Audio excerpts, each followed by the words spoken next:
Hapit na mahuman kita sa atong pagpangandam alang sa Pasko, ang pagkatao sa atong manubos.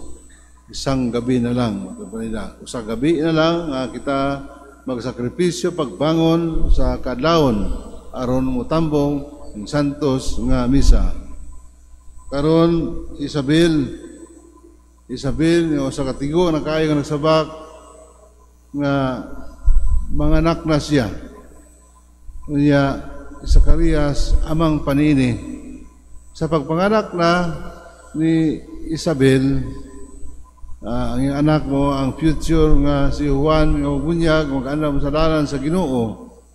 Kanang pag-announce na nga ang bata, ang tao, lalaki, ang sugod ng hudyaka sila, kanta, sayaw, awit. Una ang ilang buhaton, kay para kanila, kanang maigi ng Ginoo, nga anak na si Isabel o kaduha ang primary nga lalaki ang anak. Mas ilang gustuhan nga lalaki ang anak kaysa bay. Hindi naman na mintanidad sa mga Hudiyo. Unya karon ang paghingalan na pod kinsa hingalan sa bata, ingon ang inahan Juan kay sumala sa gitaho sa anghel kaniya, Juan ang hingalan sa bata. Apan wala kamoy ngalan diya sa inyong pamilya ingon ana. So, ang bata hingalan siya after the father's name.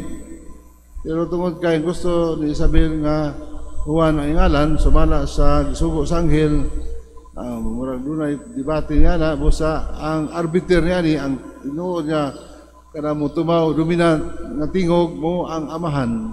Busa nangayo og sulatanan sa Zacarias, sulat niya kanang Juan ang ngalan kaniya. That's final.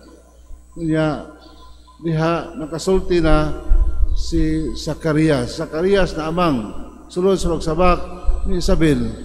Nakasulti lamang siya kadihang natuman ang gisulti sa anghel kaniya nga magsabak siya og mga anak.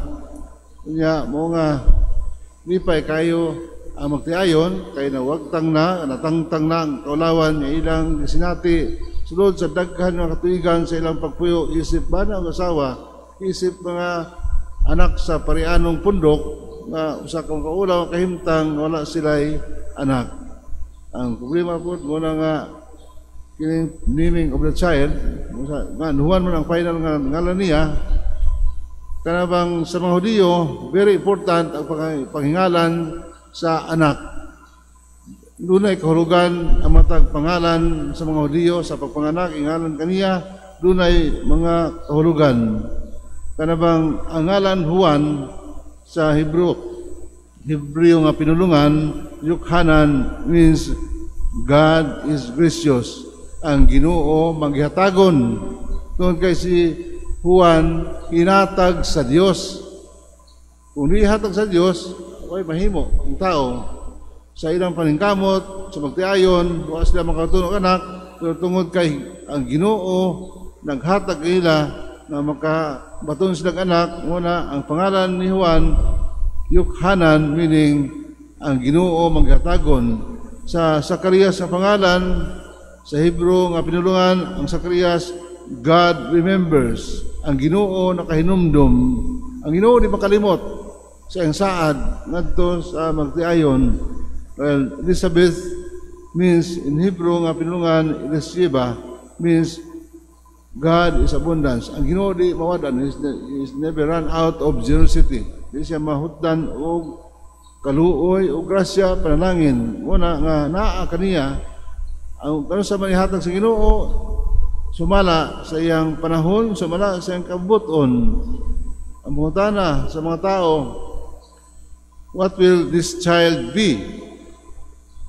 Una nato, ang Ginoo is faithful and He keeps His promises.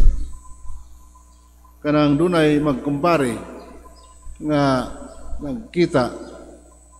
Ngayon ang pagkita, kumpara sila sa mga anak na, dugay-dugay na naman ang kita. Musa, mingon ang usa kumpare nga, pre, pila namin yung anak, sulod sa taas ng katuigan, no, at magkita, pila namin yung anak nimo.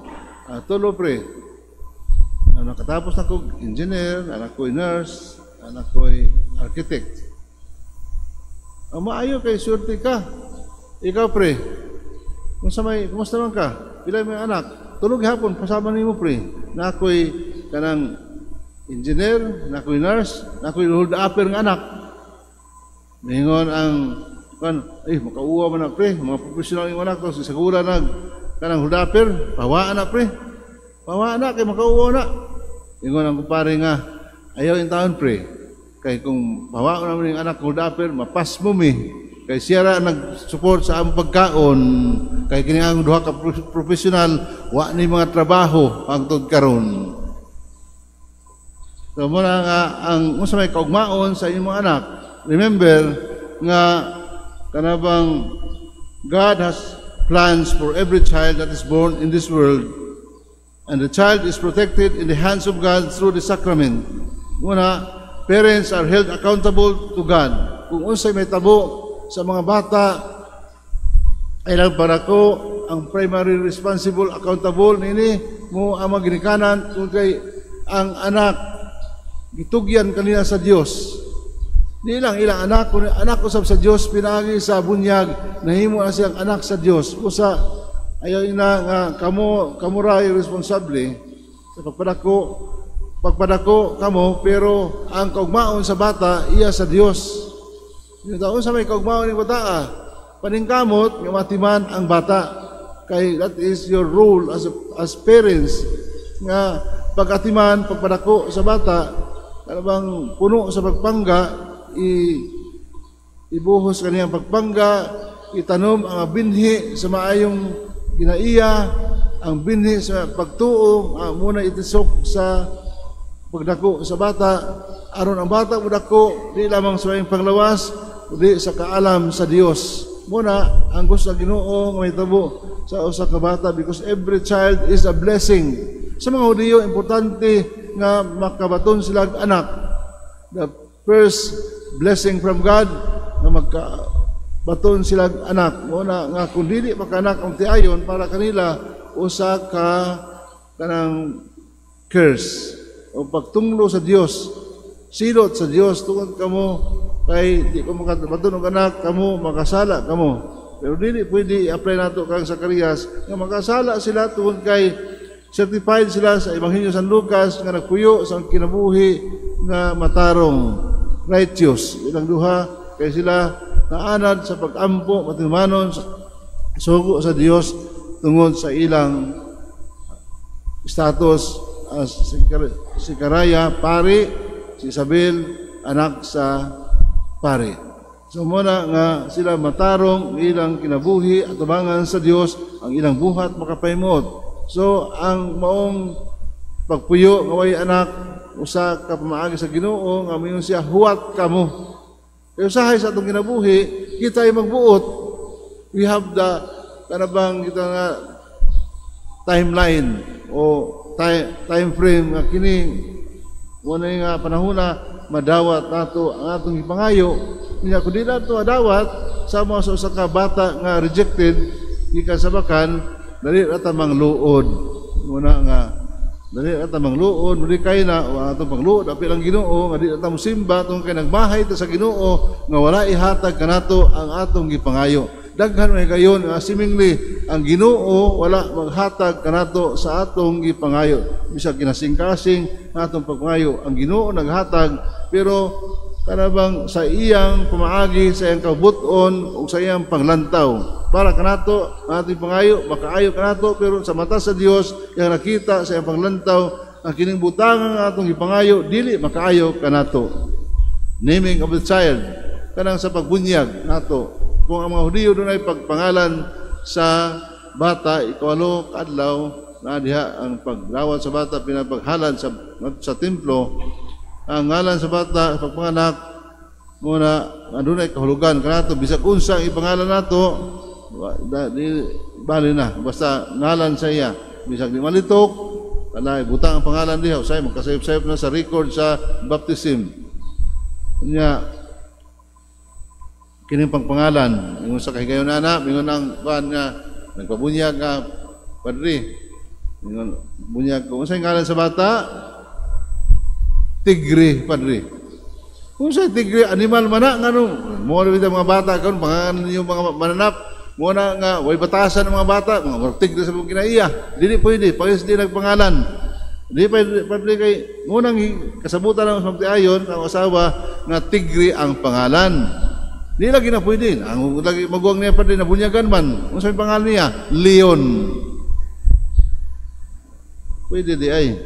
So, yun na nga, ang pagpangalan sa bata kanito dunay almanaki tungod kay ang bata mudako nga dunay santos nga niya nga mohimuong sumbanan sa iyang pagtubo. Muna ngano ang kanito manay kanang civil register kanito naguna man ang record simbahan muna ang pare may magbuot based on the almanac nga ang imong ngalan unsa kun adlaw na imong kanang pagkatao muna kinsay santos na higayuna muna ipangalan sa bata para ma-shape o makondisyon ang bata nga mahimong balaan sama santos nga kaparinag pangalan. Muna nga ang tuyo tumong simbahan ang bata maagak mutubo siya nga maayo balaan sumala sa santos nga pangalan niya pattern after the particular saint.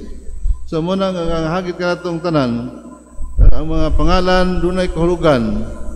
Timan ang mga pangalan, balaan. Kung ito na nga, di basta-basta tawgon o lain ng pangalan.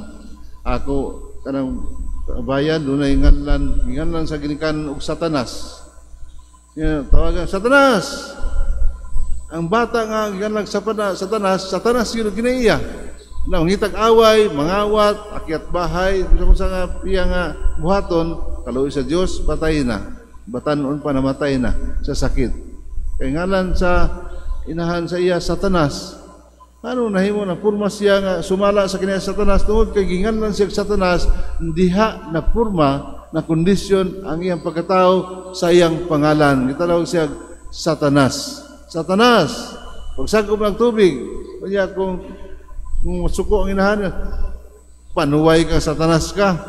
Kaya nga na nagdako ang bata nga sumala gyud sa kinaiya sa panuway nga Satanas. Una nga dekado ang pangalan kung pangalan sa bata kay mo ang pangalan mo'y maghulma ning bata sa iyang pagdako.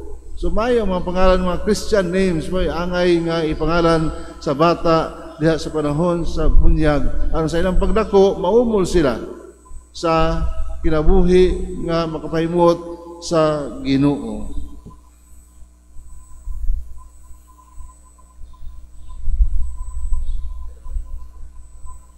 Manindo kita palihog alang sa atong mga pag-ampo